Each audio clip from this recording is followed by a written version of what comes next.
Hello, my dear friends. Today we're talking about clutter and we're talking about books.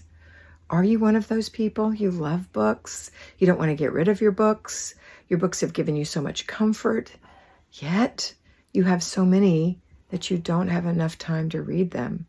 I have one client whom I adore who finally got rid of her excess books, and we figured out how many books she had, and we took the years of her life, and we figured out how much she reads or could possibly read in a day.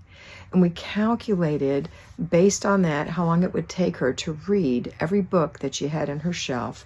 And it was something like 70 years. So I want you to think about that. If you could read every day for an hour, that's 7 hours a week.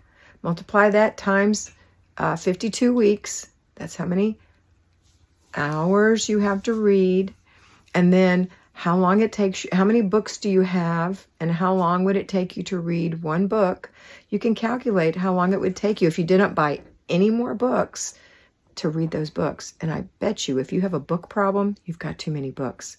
So please bless someone else with those books. Keep the ones that you absolutely adore and will reread from time to time. But allow yourself the ability to have new books. Either buy them or get them at the library or get them on your phone or listen to them on Audible, whatever suits you. But get rid of some books. I know you can do it. Make it a great day.